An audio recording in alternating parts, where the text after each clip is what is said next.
Okay, welcome everyone.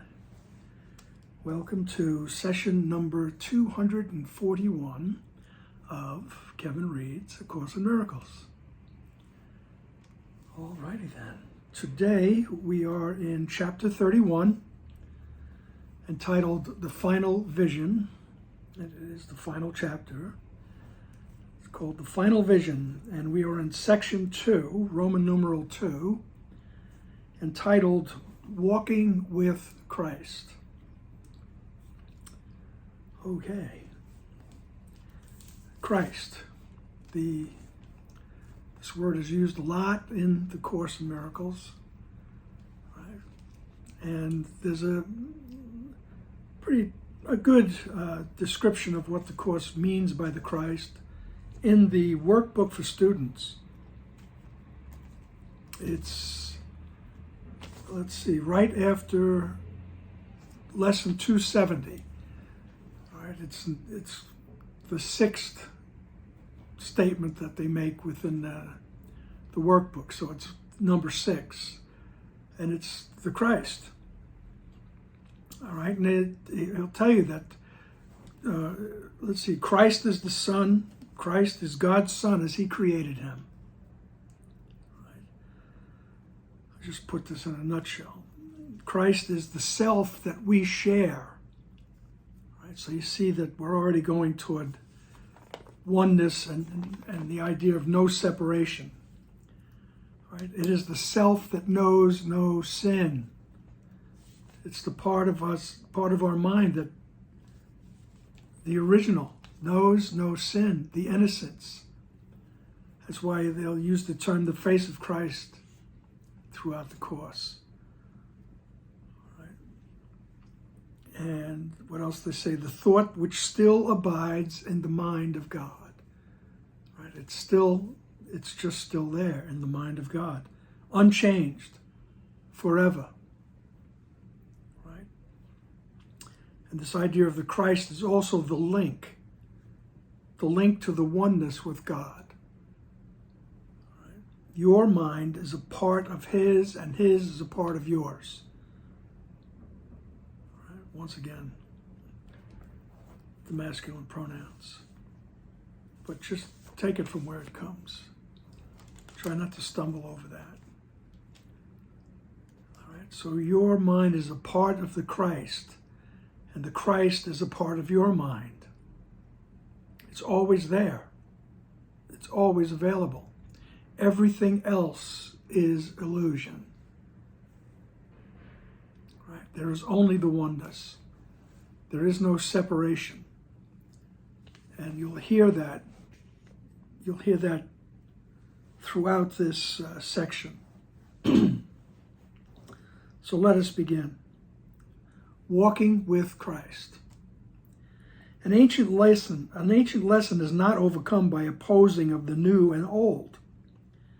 It is not vanquished that the truth be known, nor fought against to lose to truth's appeal. There is no battle that must be prepared, no time to be expended, and no plans that need be laid for bringing in the new. There is an ancient battle being waged against the truth, but truth does not respond. Who could be hurt in such a war unless he hurts himself? He has no enemy in truth. And can he be assailed by dreams? All right. So we get brought up. There's so many traditions that there's like some kind of a big battle going on metaphysically between good and evil. Right? And he said, it's not happening. It's not happening. The war is not real. Right? He says, an ancient lesson, which is the idea of separation. I could have more than oneness. There could be something more than everything. Right? The tiny mad idea. Right? I could be separate from this. Right? That's the ancient lesson. He goes, it's not overcome by opposing it. All right? It's not vanquished, right? So we don't defeat that thought, right? So that truth be known, right? It's not fought against, only to lose to truth's appeal. Right? There is no battle that must be prepared, no time to be expended, and no plans that need be laid for bringing in the new. Right? There is an ancient battle being waged, but truth does not respond. Right? Truth does not respond. It just is. It just is. It knows it's not vulnerable. Right? It doesn't have to fight against anything. All right? And who could be hurt in such a war unless you hurt yourself? Unless you believe that this is a battle that's going on. You have no enemy in truth. Right? In truth, you have no enemies. And can you be assailed by dreams? All right? The war itself is an illusion. Can you be assailed by illusions? All right. So he's giving us a profound, what Dr. Wapnick might call a level 1 statement, the way things are in heaven, in reality. That is only the truth. There is no struggle going on. Okay?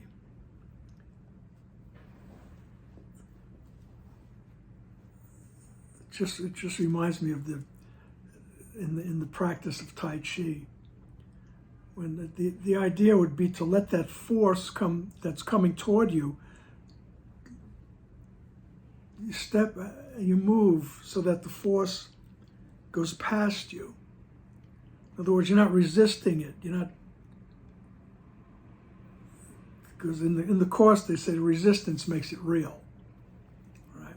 And there's another line in the Course that says that forgiveness, it's like the Holy Spirit merely looks and waits and judges not. All right? You're just looking at the follies, and you're waiting for the truth to rise up in your mind. All right? Truth does not respond. All right? The war isn't real. Paragraph 2, let us review again what seems to stand between you and the truth of what you are, the Christ. For there are steps in its relinquishment. The first is a decision that you make, but afterwards, the truth is given you.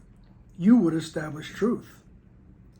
And by your wish, you set 2 choices to be made. Each time you think you must decide on anything, neither is true, nor are they different.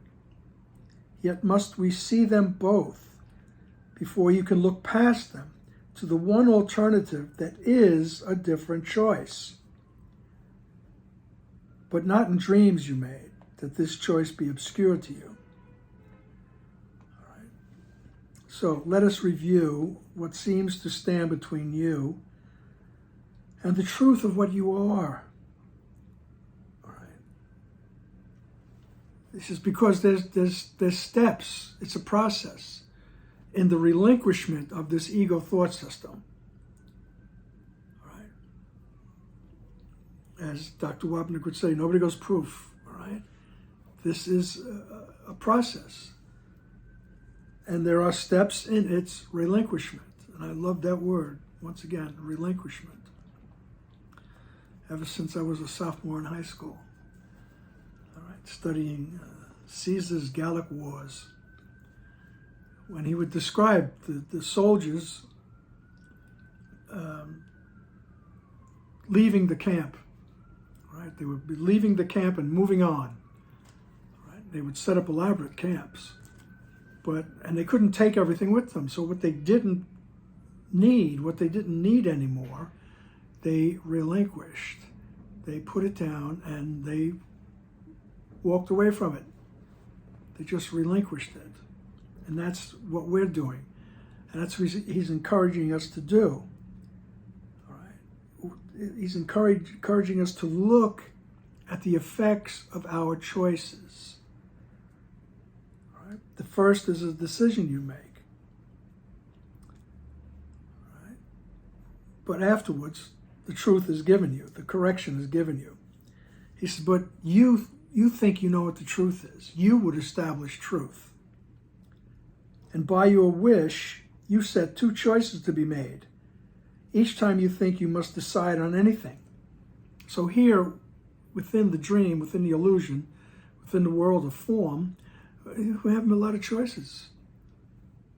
You know, should I take this job? Should I take that job? Should I walk down that street? Should I walk down that street? Right? So many choices, right? Regular milk, low fat, oat milk, so many choices. All right. He says, you would establish the truth, and by your wish, you set two choices to be made. Each time you think that you must decide on anything. But neither is true, right? Because everything is existing within the illusion. Everything is a result of believing that I separated from the Christ mind, that I separated from the mind of God. I believe I separated from the oneness. So everything within the illusion is not true. It's not real.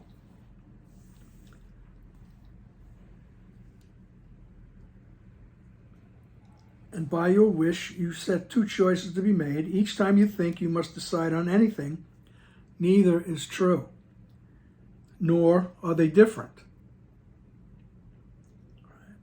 We think they're different, but he says they're just two sides to the same coin. Right? You still believe you're separated from the oneness. So they're both not true, and they're not different. Yet must we see them both?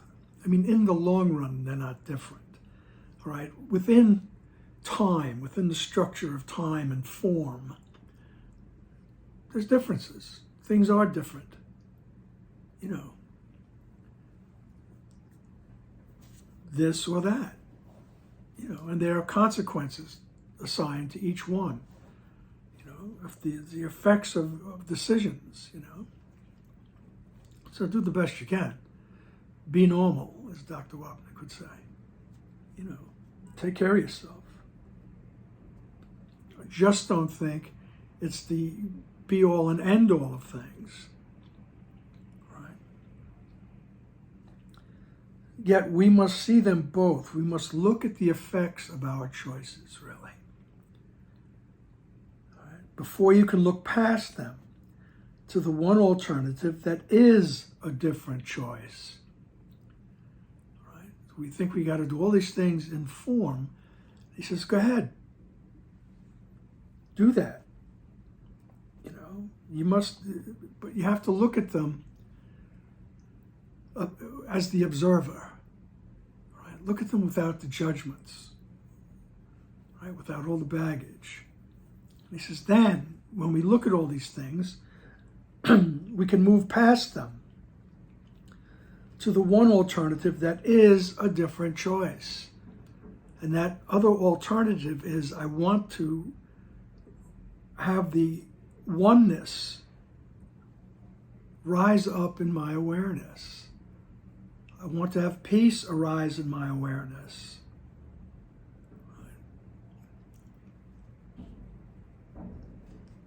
And that is a different choice. Right? But not in dreams. He says, but that doesn't happen in the dreams you made so that this might be obscured to you. All right, so we have to realize, all right, we make choices within the dream, okay? and we're trying to wake up from that dream. All right? Because the dream is purposive. The purpose of the dream is not to see things correctly. It's not to perceive correctly. That's the whole purpose of the dream. Is, first of all, it makes you mindless. So when all of a sudden you wake up to the fact that you have a mind, that's very threatening to the ego thought system. Because if you have a mind, that means you can go back there and make a different choice. Right? The purpose of the dream is not to go back to the mind, to stay involved in the dream, constantly making these decisions. You want whipped cream with that? Paragraph 3. What would you choose between? What you would choose between is not a choice, and gives but the illusion it is free. For it will have one outcome either way. Thus, is it really not a choice at all? The leader and the follower emerge as separate roles, each seeming to possess advantages you would not want to lose. So in their fusion, there appears to be the hope of satisfaction and of peace. You see yourself divided into these roles, forever split between the two, and every friend or enemy becomes a means to help you save yourself from this. All right. So he says, whatever you're choosing between in the illusion, he says, really not a choice. All right? Because they all have one outcome, no matter what you're choosing. And that is they maintain the separation.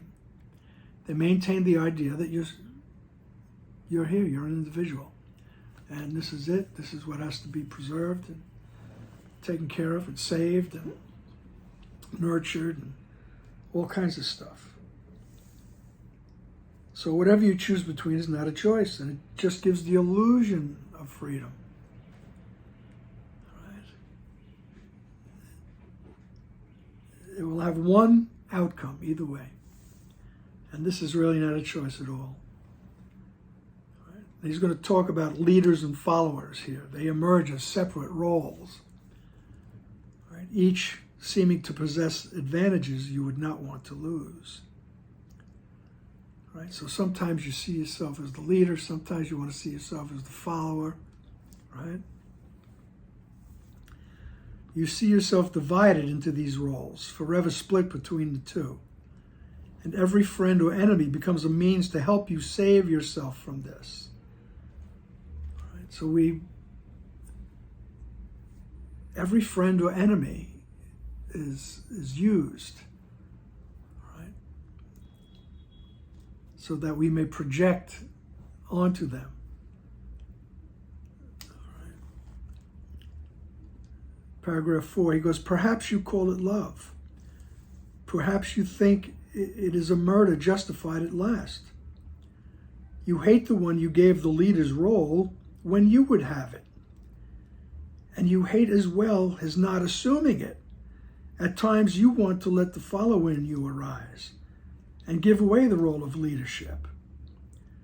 And this is what you made your brother for, and learned to think that this his purpose is.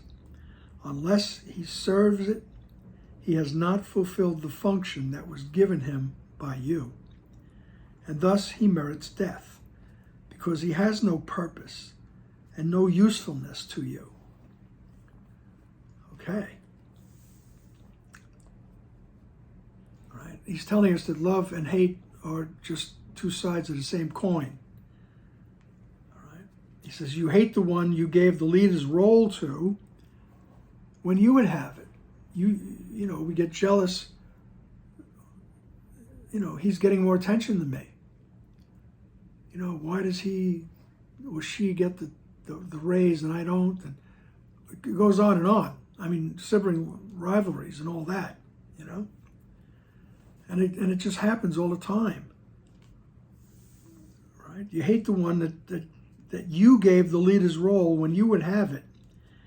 And he says, and then you also hate when he's not the leader, when you want to be the follower. All right?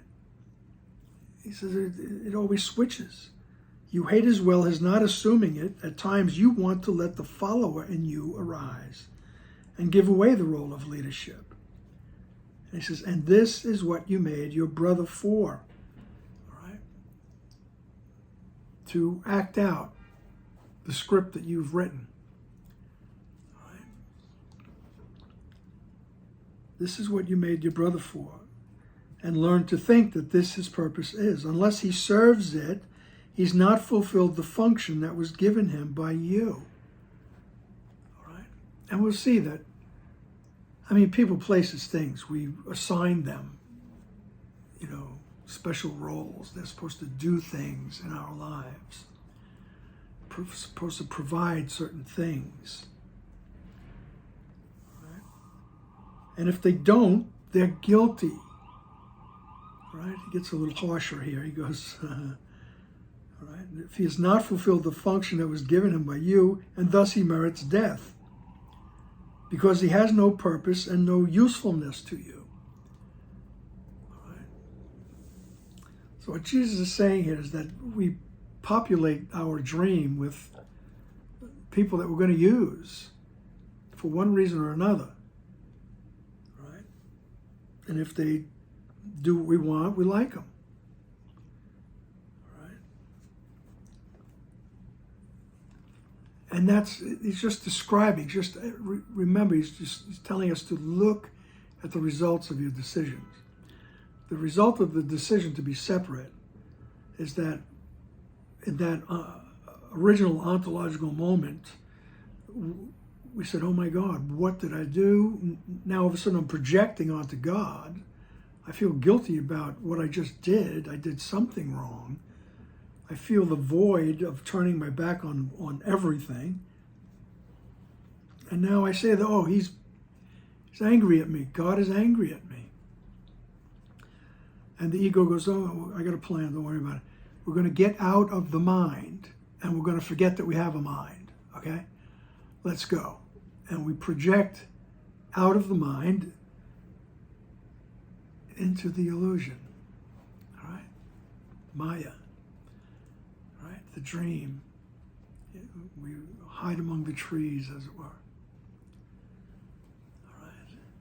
And when we leave the mind, as Dr. Wapnick would say, the veil of forgetfulness falls in. All right? We forget where we came from. We forget the mind of God. And that's what the ego, in order to preserve itself, this entire world, the purpose of everything, is to keep us from even remembering that we have a mind. It's to keep us mindless. That's why he says it doesn't matter what you do here, it's all the same. It all has the same purpose. Right? And he says, and that's why there's all these people in the world. So that you can use them, and we can use them for projection. Even if you're the nicest guy in the world, the nicest woman you ever met, deep down inside, there's that secret that says, I separated from the oneness. I'm an individual. And because of that, there's someone or something that I'm using for my innocence, for my peace of mind, my happiness, my safety, security. Because if I truly believe on a deep level that I separated from the oneness, I need security. At least. So that's what he's asking is just look at these things. Just look. And then he asks us in paragraph 5, well, what about the other guy? Right? What about the people that I'm projecting onto? And what of him, he says? What does he want of you? What could he want? But what you want of him. He wants the same thing. Herein is life as easily as death. For what you choose as well for him. 2 calls you make to him, as he to you. Between these 2 is choice, because from them there is a different outcome. If he be in the leader or the follower to you, it matters not. If he be the leader or the follower to you, it matters not. For you have chosen death. But if he calls for death or calls for life, for hate or for forgiveness or for help, is not the same in outcome. Hear the one, and you are separate from him and are lost. But hear the other, and you join with him, and in your answer is salvation found. The voice you hear in him is but your own. What does he ask for? Listen well, for he is asking what will come to you, because you see an image of yourself and hear your voice requesting what you want. All right, here's Jesus laying it out. There is no separation. There is only the projection. Right? There is only the one mind. I might think it's populated with billions of people. Right? But he says, but they all want the same thing. They all need the same thing. All right? 2 calls you make to him. All right? It's either calling out for help, right, or projecting that separation. All right? How can I see the oneness or projecting guilt? 2 calls you make to him, as he to you. Because these 2 is, between these 2 is choice. What is it that I want to experience? Do I want to experience peace, or do I want to experience the chaos? Do I want to experience the innocence, or do I want to experience the guilt? And on with the synonyms. All right. Because from them there is a different outcome. If I choose, I say, I want to see the peace. I want to see the innocence. I want to see correctly. He says there's a different outcome than deciding that you want to project the guilt. He goes, hear the one, and you're separate from him, and you're lost. So if I'm hearing that call that says he's guilty, right, you're lost, he says. But hear the other, which is even a call for love. And I could say, okay, I want to see what the love looks like. I'm willing.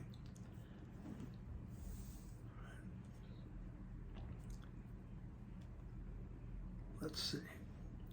But hear the other, and you join with him, and in your answer is salvation found. Say, okay, I'm willing. I hear that he thinks he's lost. He thinks he's separated. All right, I'm willing to see past that. I'm willing to see the truth. And you let that Christ mind take over. I'm willing to see the truth. He says, the voice you hear in him is but your own. All right, he's telling you, there's no separation. All right, everyone is crying out for the same thing. I want to see correctly. I want to know that I haven't separated from love. I want to know that I'm not in this desperate hell. The image that comes up for me is from the Sistine Chapel. Michelangelo painted this, the sinner condemned to hell. And the look on the guy's face is like, you know, he's like, oh my God, what's going to happen? All right?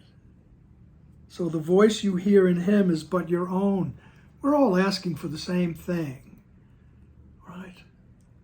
We're all asking for the same thing. Right? Show me that I am not on my own.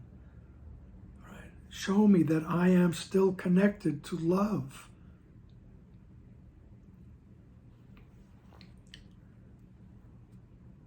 The voice you hear in him is but your own. What does he ask for?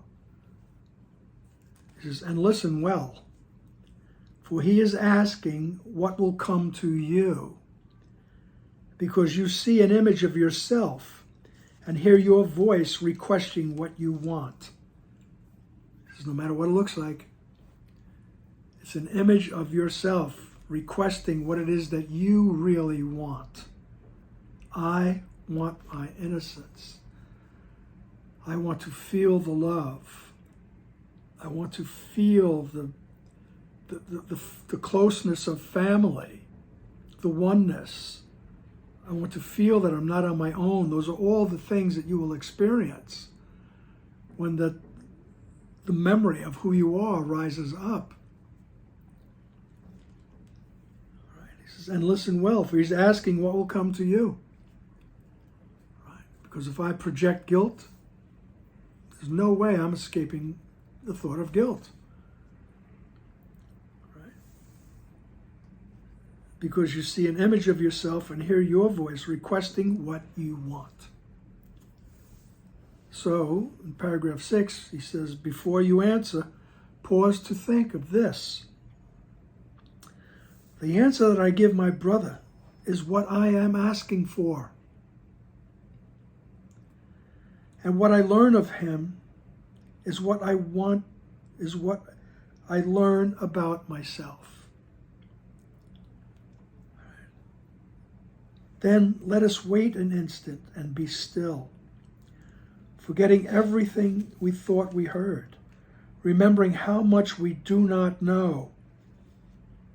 This brother neither leads nor follows us, but walks beside us on the self-same road. He is like us, as near or far away from what we want as we will let him be.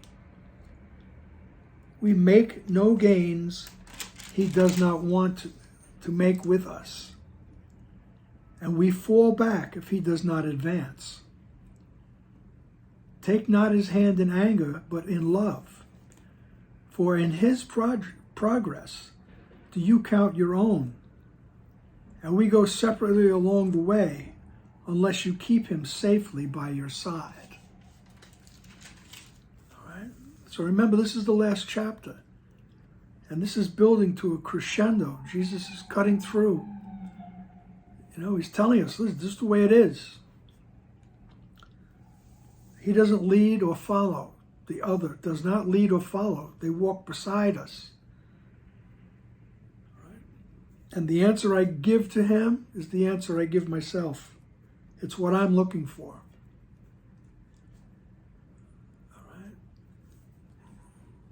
These are things to observe, pay attention to how I react to others. And if I'm giving out a message that screams of guilt and separation, if you can have it if you want. All right. Sometimes it feels good to have that message, but let me say, in the long run, it's not what you want. We want to feel the peace. I would rather experience complete peace of mind, complete invulnerability, complete happiness. All right. So what I learned of him is what I learn about myself. And if that's the case, if I still think he's guilty, that's okay. That's mirroring what I think about myself. At least you know that much. You can always ask, help me to see myself correctly. All right. And he says, so, pause to think about that. The answer I give my brother is what I'm asking for. He says, and then wait an instant Be still. In this chapter, he's telling us a lot of times just to be still and let everything fall away. Forgetting everything we thought we heard. Just drop it all. Just be still. Remember how much you do not know. Right?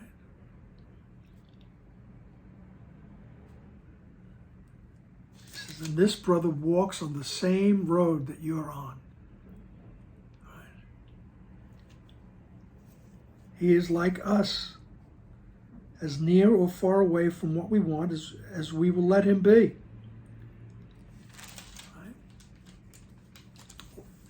He makes no gains.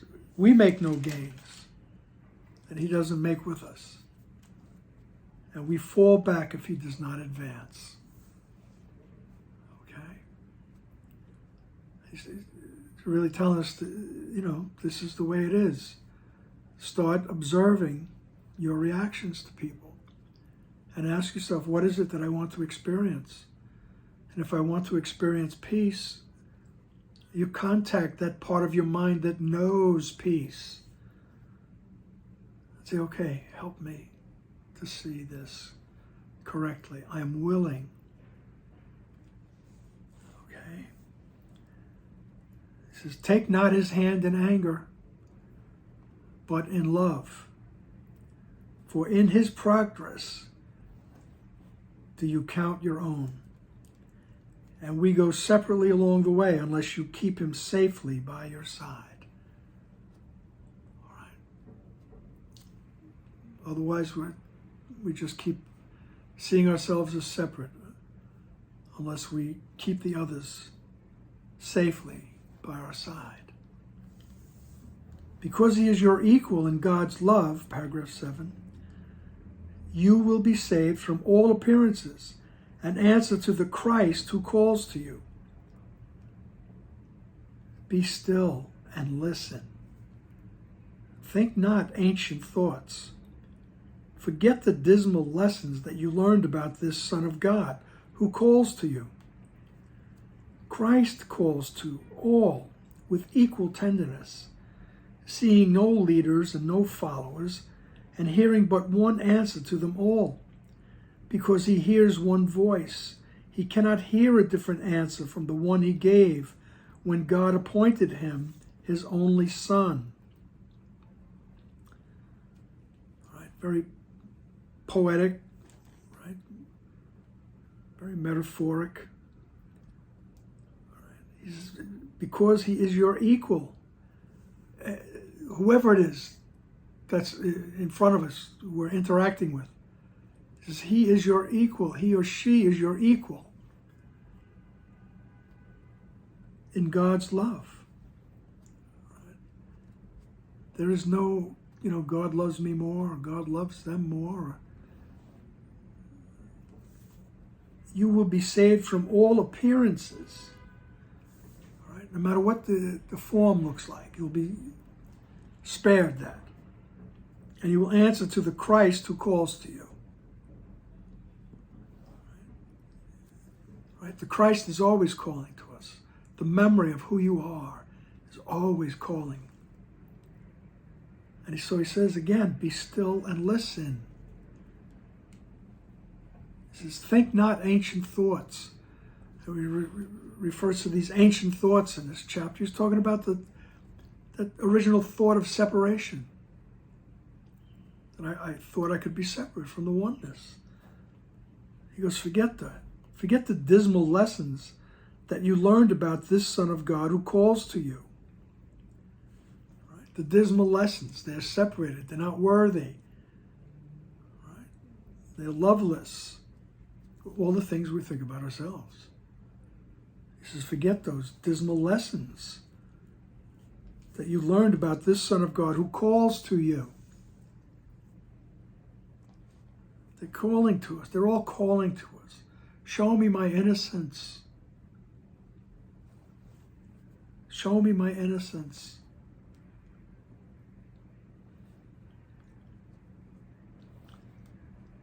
All right. sentence 5. Christ calls to all with equal tenderness, seeing no leaders, no followers, and hearing but one answer to them all. Because he hears one voice, he cannot hear a different answer from the one he gave when God appointed him his only Son. All right. It's as if there was a call and response. All right. It's as if, God said something, "Well, would you be my son?" And the son said, "Yes, I will." As if. All right, but it's that call and response. Okay. And the Christ, the memory of who you are, is calling to each of us. And it's so nice when he says, with equal tenderness. There is no harshness, there's no judgment, there's no punishment, there's no anger. And once again, in paragraph 8, he says, be very still an instant. Come without all thought of what you ever learned before, and put aside all images you made. The old will fall away before the new, without your opposition or intent. There will be no attack upon the things you thought were precious and in need of care. There will be no assault upon your wish to hear a call that never has been made. Nothing will hurt you in this holy place, to which you come to listen silently and learn the truth of what you really want. No more than this will you be asked to learn. But as you hear it, you will understand you need but come away without the thoughts you did not want and that were never true. All right, this is perfect, just perfectly put. Nothing is going to be taken from you. All right, be still, come in to the mind, come into that place. And drop everything. Come with holy empty hands unto your God, as he says. Forget this world. Forget this course. And come with holy empty hands unto your God. And he says, look, all the old things that we're holding on to, he says, everything, the old stuff is just going to fall away without there being a struggle. All right? The old will fall away before the new without your opposition or your intent. You don't have to think about letting anything go. It's just going to go when you're sitting in that presence. There will be no attack upon the things you thought were precious and in need of care. There'll be no attack on any of the precious relationships you have or anything that you think is precious and need of care. It's not going to be attacked. All right. There will be no assault upon your wish to hear a call that never has been made. All right. So there'll be no assault upon that secret wish to be separated. He says it's not going to worry about it. It's just going to fade away. He says, nothing will hurt you in this holy place, to which you come to listen silently and learn the truth of what you really want. You come to your mind and you just sit in the love, in the memory. I mean, I think it's our nature to ask in specifics, and that's okay. Help me to see this correctly. Help me to see this correctly. And he says, yeah, okay, no problem. We're not going to attack it or rip it out of you or rip it away from you. We're just going to help you to see. Learn the truth of what you really want. What you really want is that peace of mind and that realization of your relationship with your Creator. No more than this you will be asked to learn. All right? You won't be asked to learn anything else except what peace is all about. But as you hear it, you will understand you need but come away without the thoughts you did not want and that were never true. All right? Everything will melt away. And remember, it's process. Right? But he's describing it just so perfectly. In that part of the mind where truth abides, where the Christ abides, where your true self abides. All right? We can enter that space and have our perceptions corrected. That's how things will just naturally become unimportant. Let's put it that way. Paragraph 9, forgive your brother all appearances that are but ancient lessons you have taught yourself about the sinfulness in you. Hear but his call for mercy and release from all the fearful images he holds of what he is and of what you must be. He is afraid to walk with you and thinks perhaps a bit behind, a bit ahead would be a safer place for him to be. Can you make progress if you think the same, advancing only when he would step back, or falling back when he would go ahead?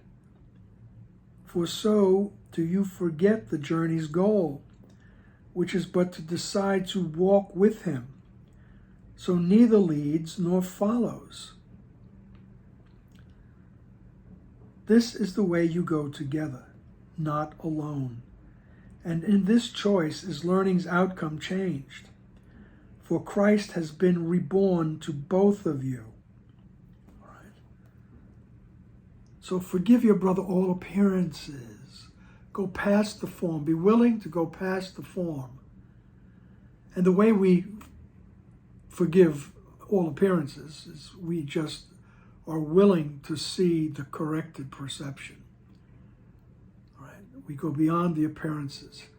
Help me to see correctly. I'm willing to see with corrected perception. All right? Because all these appearances, he says, they're just ancient lessons that you taught yourself about the sinfulness in you. All these appearances are just projections, ancient projections of the sinfulness in you. What you think is there. Hear but his call for mercy and release from him, release from all the fearful images he holds, and what he is and of what you must be. All right. So as we hear their call for help, we're released by answering it, by being willing to see correctly. We are released from all fearful images. All right. He says he might be afraid to walk with you. He's thinking it's a little safer to walk a few feet behind or a few feet ahead. All right. And perhaps, it would be a safer place. All right. Can you make progress if you think the same way? All right. By avoiding. You think it's safer if I just, keep a few steps ahead of him? All right. Can you make progress if you think the same? All right. Advancing only when he would step back and falling back when he would go ahead. All right. Right? It's like this strategic dance that we have to do. He says, because if you do that, you forget the journey's goal. The journey's goal is to have the oneness, have peace arise in our awareness. Right? We see, as they say in one place, the face of Christ and then the memory of God. Right? The face of Christ is the innocence, and right behind it is the memory of our relationship with our Creator. That's the journey's goal, right? Which is but to decide to walk with Him, so neither leads nor follows. Thus it is the way you go together and not alone. And in this choice is learning's outcome changed. Right? In the choice, let's go together.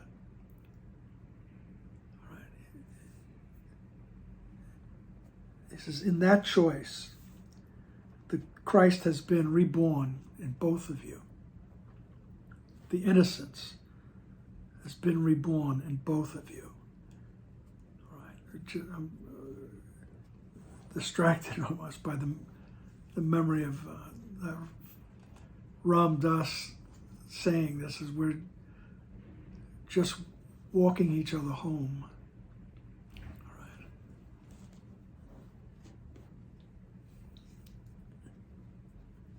And one of my Grateful Dead shirts that I was going to wear today, but it was a little wrinkled. It says, if I knew the way, I would take you home. All right. It's that idea of let's help each other get home. All right. And in this choice, the Christ has been reborn to both of you. Right? The idea of the oneness, the innocence, it's been sparked again.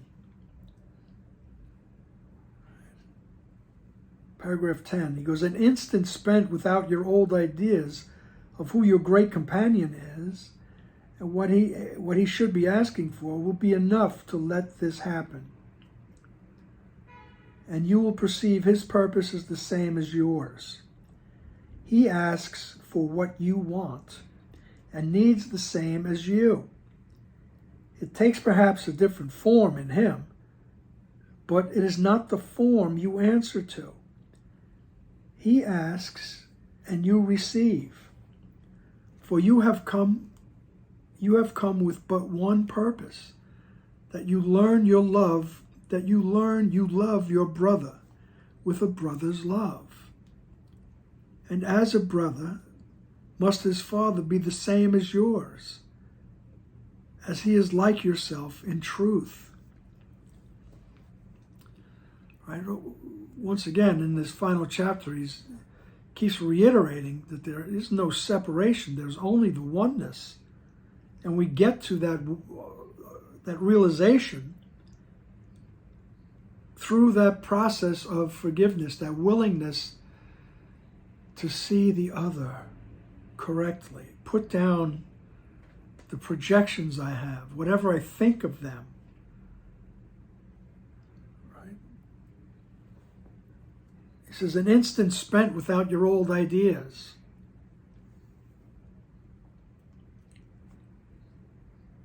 All right.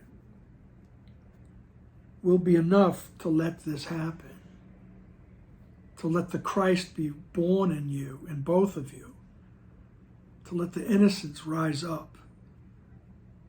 All right, an instant spent without your old ideas. Just lay them down for a second. All right. And you will perceive his purpose is the same as yours. Everyone needs to be released from this idea of separation. That's the need that we have. We all share the same need. We need to wake up from this dream of separation. He wants what you want. He's saying it again, really. I want to wake up from this dream of separation. I want the peace to rise up in my mind. and the need's the same as you. He said, of course it takes different forms, because that's the whole game that we play here, in the illusion that the forms are different. Everything's different. It says it takes perhaps a different form, but it is not the form you answer to. Right? I'm not answering to the senses. I'm not answering to what they look like, what they're saying, whatever it is. What they sound like, what they smell like. I'm not answering to that. I'm asking the Christ in me to help me go past that. Help me to see the innocence. But it is not the form that you answer to. He asks and you receive, for you have come with but one purpose. I'm willing to see the innocence. And that purpose is that you learn you love your brother with a brother's love. Let's put it very poetically. All right. There's that familial love, right? That kinship. Right? And as a brother, must the Father be the same as yours? And he is like yourself in truth. So the Creator is the same. He's like yourself in truth. Paragraph 11. Together is your joint inheritance remembered and accepted by you both. All right, together. Alone, it is denied to you both. Is it not clear that while you still insist on leading or on following, you think you walk alone, with no one by your side? This is the road to nowhere, for the light cannot be given while you walk alone, and so you cannot see which way you go. And thus, there is confusion and a sense of endless doubting as you stagger back and forward in the darkness and alone. Yet these are but appearances of what the journey is and how it must be made. For next to you is one who holds the light before you, so that every step is made in certainty and sureness on the road. A blindfold can indeed obscure your sight, but cannot make the way itself grow dark. And he who travels with you has the light. Right? In that last sentence, he says, a blindfold can obscure the light, but it can't make the light go away. All right? The light is always there. He who travels with you has the light. The Christ travels with you. And if we're willing to see the Christ, the innocence, we will become aware of it. We will stop the confusion, the staggering, right? That feeling of being alone. That feeling they sing about when they say, I'm wasted and I can't find my way home.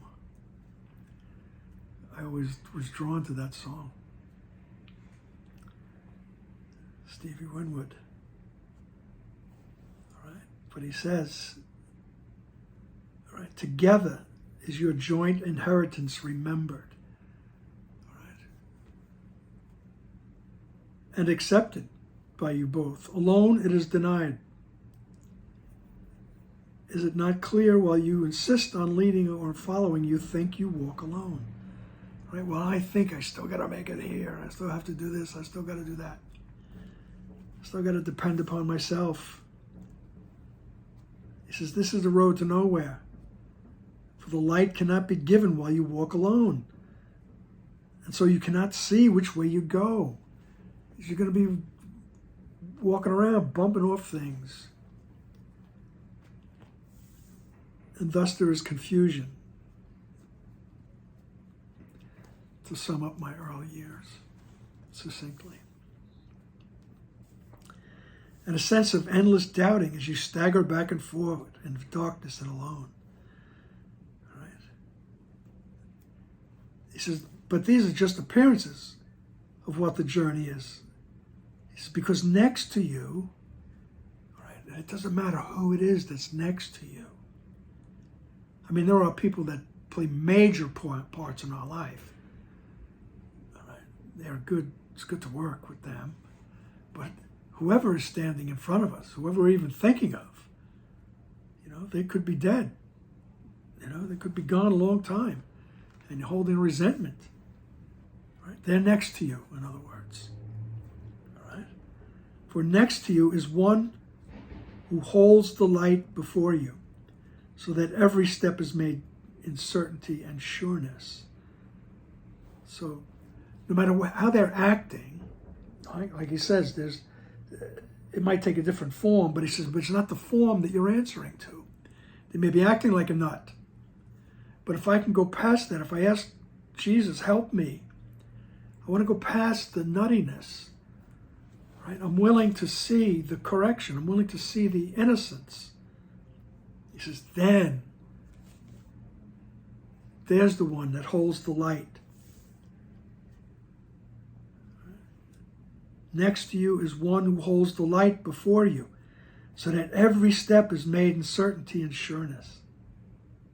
All right. So it's that willingness to see correctly will reveal the light in the other, and will reveal the light in me and the light that's on the road. Right? There is a road. All right. No simple highway between the dawn and the dark of night.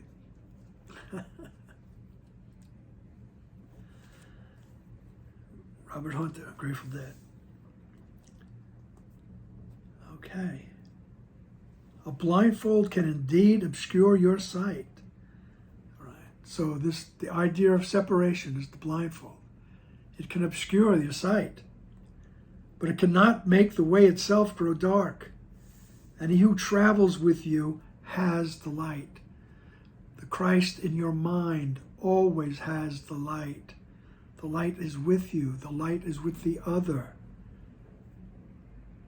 All right. And our purpose is to contact, be willing to see the light, so to speak. Be willing to see the light. And that's how you walk with Christ. Because the Christ in your mind has the light. So it's like, okay, start becoming aware of your reactions, of your choices, without judgment. And then ask yourself, what is it that I want? What is it that I really want? Because they want the same thing, really, no matter how they act out. If they all had peace of mind, if everyone in the world had peace of mind, first of all, like Louis Armstrong says, what a wonderful world it would be. And then there would be no need for the world. And we'd be okay with that, all right? Because we were at peace, true peace. Okay.